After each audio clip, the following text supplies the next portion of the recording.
Sumber daya akuatik. Untuk S3 kita ada program studinya ilmu kelautan. Jadi kita ada S1, S2 dan S3. Kenapa saya sampaikan ini kepada adik-adik sekalian? Ini adalah peluang dan kesempatan yang bisa diraih dan bisa dicapai karena kita sangat berdekatan antara Jambi dengan Riau. Nah, hari ini kami di Fakultas Perikanan itu semuanya akreditasinya adalah A. Dan kita akan mengejar akreditasi unggul. Dan memang universitas di Indonesia yang mempunyai perikanan kelautan unggulan di Sumatera adalah UNRI, kemudian saya sampaikan kepada Anda. Di Indonesia itu ada berapa jenis penyu? Di Indonesia, di dunia? 7. Di Indonesia ada berapa? 6. Bayangkan Anda, dari 7 penyu yang ada di dunia itu ada 6 di Indonesia. Makanya saya sampaikan salah satu contohnya adalah yang orang miliki kita punya, tapi yang kita miliki belum tentu. Ini baru bicara tentang penyu. Belum lagi sumber daya alam yang lain yang hari ini, terutama wilayah. Kita punya garis pantai yang sangat panjang, kita punya 17.505 pulau.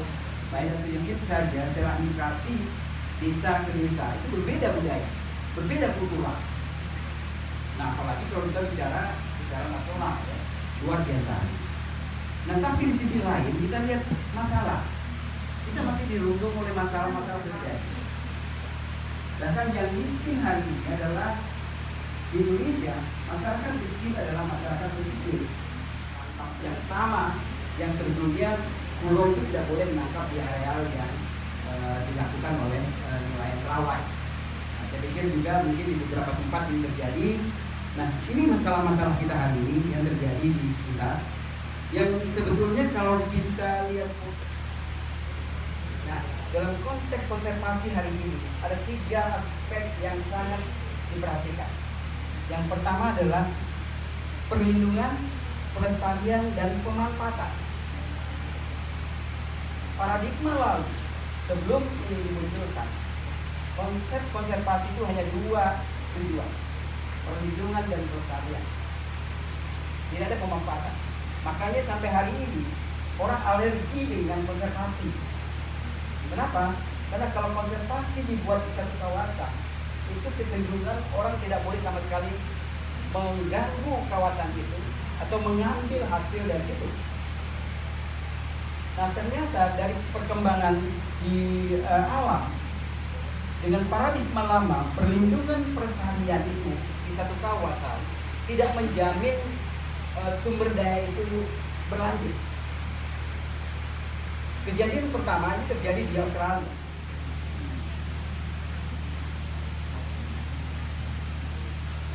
Nah, ikan yang keluar ini boleh kita tangkap. Jadi dia merupakan adalah ikan pengembangan dari hasil di zona inti tadi. Jadi di sini tidak boleh sama sekali kita tangkap, tapi yang sudah keluar silahkan ditangkap. Nah, ini yang mungkin kita sebut tadi zona perikanan berkelanjutan.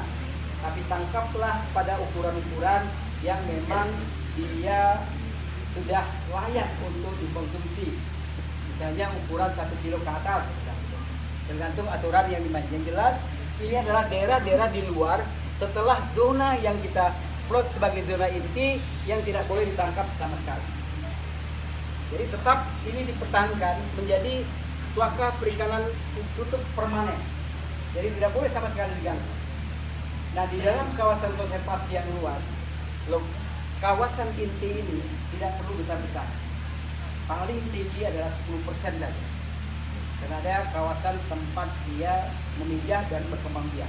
Tapi kawasan perikanan berkelanjutan bisa lebih luas. Yang penting, ibaratnya dalam satu sistem kita menabung tapi bunganya yang diambil. Jangan modalnya yang dikuras. Nah, ini yang kita anggap adalah modal kita, tapi ini adalah bunganya. Nah, bunganya yang kita ambil. Modal tetap kita pertahankan sebagai bentuk dari penyelamatan sumber daya. Nah, contoh yang kedua, ini suaka perikanan yang ditutup tidak permanen. semi permanen. Pada waktu-waktu tertentu dibuka. Nah ini banyak juga model-model lumbung larangan ini terjadi di tempat kita, terutama untuk di danau-danau ya, yang nanti hasilnya adalah kepentingannya itu adalah untuk masyarakat desa secara keseluruhan. Sama ada telur ya, kemudian tumbuh lagi, ada yang menjadi besar. Nah, ada yang keluar. Yang keluar kita tangkap, boleh ditangkap, walaupun belum sampai masa tutup secara permanen ini dibuka. Tapi dia sudah keluar dari areal yang kita plot. Nah, begitu ini dibuka, ini boleh ditangkap. Baik di perairan inti maupun di perairan lain. Tapi tetap aturan main dijalankan. Ya. Nah, biasanya dibukanya tidak panjang. Jadi hanya pada waktu misalnya pemanenan saja dalam waktu rentang 1 minggu, lalu ditutup kembali.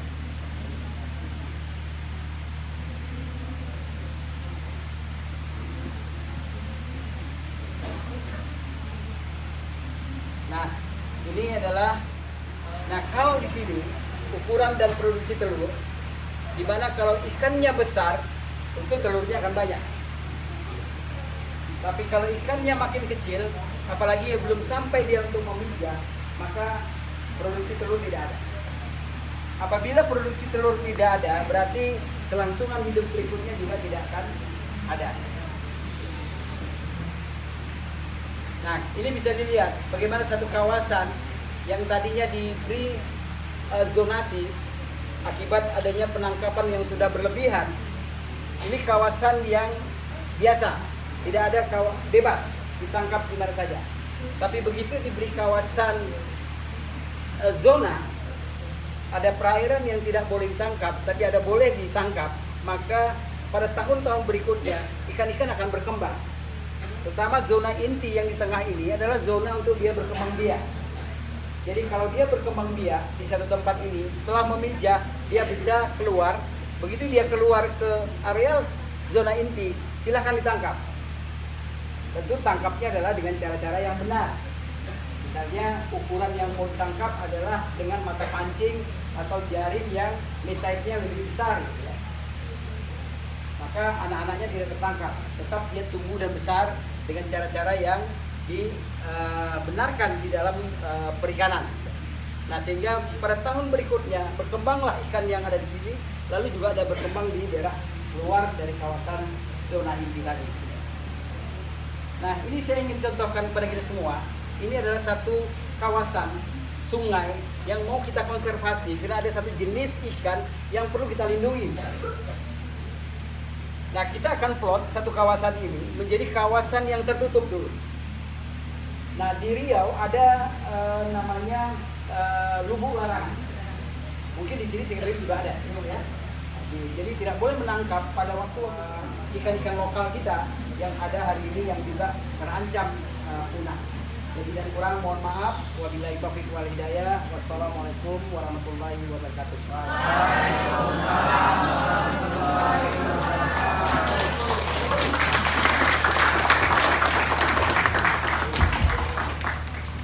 Terakhir ini adalah ikan terumbu yang ada di Labuan Batu dan sedang dipersiapkan untuk sampai ke berarti ada 13 jenis lagi yang mudah-mudahan tahun 2022-2023 20 jenis yang akan dilindungi oleh SK Menteri ini bisa keluar dan ini bisa menjamin paling tidak ikan-ikan target yang hari ini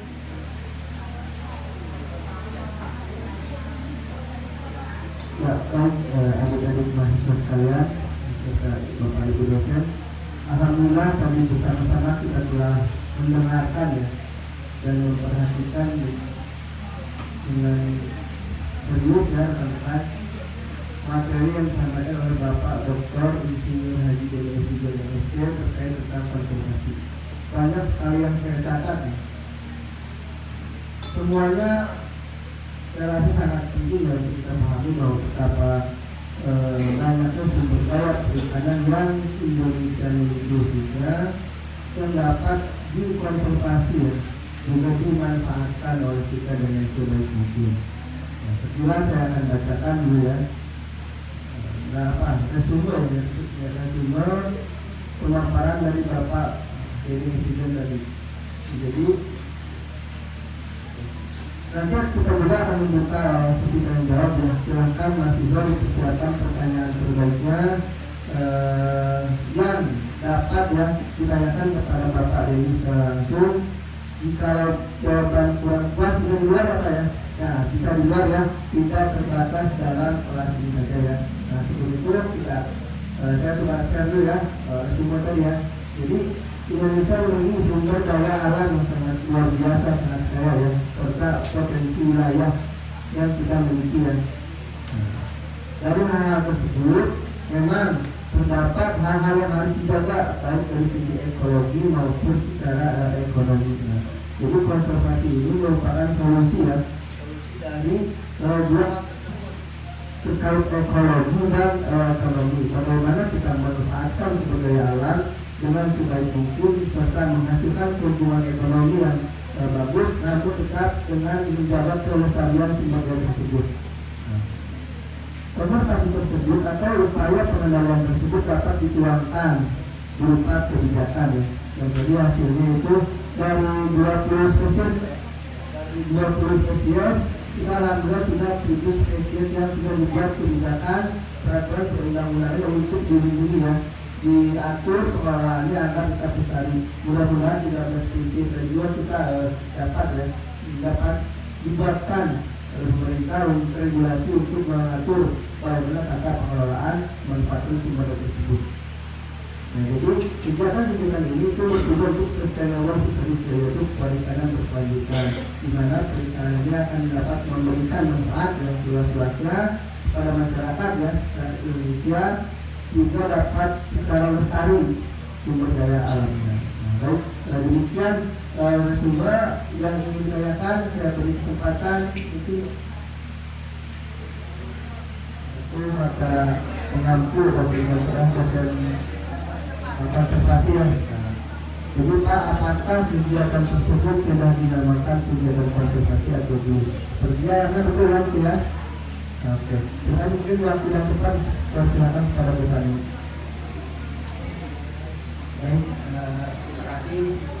Saya ucapkan pada adik-adik mahasiswa maupun Bapak Ibu dosen ya, terkait ada respon dan pertanyaan yang diberikan. Nah, yang pertama saya ingin menjawab apa yang disampaikan oleh Ibu Sri dulu. Bagaimana mahasiswa bisa terlibat dalam kegiatan-kegiatan yang dilakukan terkait kepada mengkonservasi sumber daya perairan. Nah, untuk selama ini yang kita lakukan adalah memang kita membuat kajian nanti. Nah, nanti kajian yang kita buat itu ada satu rumpun, lalu rumpunnya itu yang kita pecah, dan pecahan inilah bisa menjadi judul skripsi mahasiswa nanti. Contoh misalnya kita ingin menyelamatkan ikan belida. Nah, nanti mahasiswa bisa mengambil judul misalnya untuk penelitian panjang berat ikan belida, satu judul gitu. Lalu biologi reproduksi. Nah, mungkin untuk melihat bagaimana fekunitas, tingkat kematangan gonar, kebiasaan makan bisa juga menjadi judul tersendiri. Nah, yang paling penting adalah kalau ingin mendapatkan respon dari pemerintah pusat, ini memang harus banyak kolaborasi. Kolaborasi ini bisa dimulai tadi saya sampaikan yang dijadikan sebagai usulan inisiatif bisa dari perorangan, bisa lembaga, apakah program studi, jurusan, fakultas, atau bisa juga NGO melalui lembaga swadaya masyarakat LSM. Nah, kalau ada spesies hari ini di tempat kita yang memang betul-betul kita ketahui bahwa spesies itu sudah mulai terancam dengan data sedikit, jadi hanya cukup surat lembar saja Bu. Ya, saya ada contohnya. Kalau kita tinggal dikirim ke Kementerian Kelautan dan kita sampaikan sejarah sedikit dan perkembangannya, Nah ini akan direspon oleh pemerintah pusat nanti dengan cara mereka kalau dia nanti melihat bahwa ini adalah spesies yang terancam, mereka akan turunkan timnya. Nah tim yang turun biasanya dia akan berkoordinasi dengan perguruan tinggi atau lembaga penelitian setempat. Nah tentu bisa saja kalau kita yang mengusulkan itu biasanya mereka akan kontak kepada kita. Nah ini yang kami lakukan sebelumnya. Kita lakukan penelitian, lalu kita usulkan menjadi ikan yang terancam, lalu pemerintah pusat menurunkan tim, lalu dia menghubungi kita, dia akan riset lagi. Nah, riset ini dilakukan adalah untuk menguji dan memvalidasi apa yang kita sampaikan sesuai dengan usulan inisiatif kita. Nah, benar enggak bahwa apa yang disampaikan itu memang kondisinya seperti itu dan terancam misalnya. Nah di sini di tahap awal kita sudah bisa menggiring dan bisa melibatkan mahasiswa kita untuk beberapa judul di dalam itu, tetapi tetap ini dijadikan satu kumpulan judul yang menjadikan penelitian dosen. Tapi dari judul-judul kecil yang bisa diisi oleh mahasiswa. Nah jadi ada payungnya. Kemudian ada judul-judul kecil, nah bisa 5, bisa 4, paling tidak mahasiswa bisa untuk satu topik ikan, objek ikan, tapi bisa beberapa judul bisa diambil secara bersama. Jadi kalau dia bersama tentu biayanya juga akan lebih murah. Ya. Nah, kemudian penguasaan lapangan juga dengan beragam itu akan lebih banyak. Ya. Nanti bisa yang mengambil perairannya gitu, mengambil penangkapannya juga bisa. Sosial ekonominya juga bisa, jadi banyak hal yang bisa mahasiswa terlibat di sini. Nah itu yang pertama. Nah yang kedua dari mahasiswa Mubarak tadi ya, terkait kepada bagaimana mahasiswa bisa terlibat dalam program konservasi. Jadi kalau sudah ada kawasan, ada jenis yang dilindungi hari ini, mahasiswa banyak bisa terlibat di dalam hal itu. Terutama misalnya mahasiswa bisa membantu dalam konteks penyadaran masyarakat. Mahasiswa bisa dijadikan sebagai pionir-pionir yang bisa menyampaikan kepada masyarakat untuk mensosialisasikan program. Mahasiswa bisa terlibat juga untuk program penyadaran. Kemudian mahasiswa bisa menjadikan tempat juga untuk mencari apa kira-kira yang menjadi potensi yang bisa kita kembangkan pada waktu nelayan tidak melakukan menangkap ikan yang target konservasi. Jadi ada mata pencarian alternatif yang bisa dilakukan oleh mahasiswa yang bisa nanti disosialisasikan kepada masyarakat, terutama masyarakat di tempat konservasi. Jadi banyak hal nanti kalau mahasiswa ingin terlibat, terutama masalah penyadaran, masalah penyuluhan, masalah pelatihan, ini bisa dilibatkan mahasiswa di dalam konteks hari ini. Di samping belajar juga bisa memberikan pemahaman-pemahaman itu kepada lain. Jadi itu ya. Nah kemudian yang ketiga dari Saudari Rehna terkait ada pemulihan ikan arwana hijau. Jadi secara nasional hari ini semua ikan arwana dilindungi. Tidak boleh ditangkap. Jadi kalau Anda dapat ikan arwana lebih bagus Anda serahkan ke BKSDA. Kalau tidak, Anda nanti misalnya ada pemeriksaan, ada pengawas, tidak punya izin, nah ini tidak bisa ditangkap, bisa dihukum nanti. Nah terkait apa yang dilakukan oleh Bapak dosen terkait pemulihan dan pemijahan ikan arwana yang dilakukan, itu adalah salah satu upaya konservasi di dalamnya. Nah karena memang tekanan terhadap sumber daya ini, baik tekanan secara penangkapan maupun tekanan secara awal sangat kuat, maka ancaman terhadap ikan arwana hari ini sangat tinggi. Maka populasi ikan arwana pun hari ini sangat terbatas. Kecuali ada penangkaran yang penangkaran itu juga harus memiliki izin yang diberikan oleh Kementerian Kelautan. Nah di Riau ada beberapa penangkaran ikan arwana hari ini. Tempatnya ada di daerah Dubai, maka ikan arwana yang boleh dijual adalah ikan arwana hasil penangkaran. Dan sekarang penjualan ikan arwana itu sudah menggunakan chip. Jadi kalau ada mau beli ada sertifikatnya. Jadi tidak sembarangan. Jadi dan itu adalah hasil turunan dari penangkaran. Yang asli dari alam tidak boleh dijual. Jadi sekarang Anda mau beli ikan arwana di mana saja hari ini yang dijual bebas di pasaran, maksudnya bisa dibeli, itu adalah arwana yang bersertifikat, yang hasil keluaran dari penangkaran. Nah itu dibolehkan dan itu terbatas oleh aturan dan tidak boleh banyak. Ada kuota yang diberikan oleh kepada penangkar. Kalau katakanlah saya penangkar arwana, saya hanya boleh setahun itu mungkin menjual 100 ekor gitu. Walaupun saya punya 1000. Nah ini untuk menjamin kelangsungan itu. Jadi apa yang dilakukan oleh Pak dosen tadi itu adalah salah satu upaya konservasi itu. Nah, tinggal lagi bagaimana mengemas dalam kawasan. Jadi ada beberapa kawasan. Di Riau itu ada arwana merah yang mahal itu adalah super red itu yang ada di Riau, di Kalimantan, di Riau juga ada. Nah hari ini desakan di Riau itu dikuatkan oleh pembangunan kebun kelapa sawit.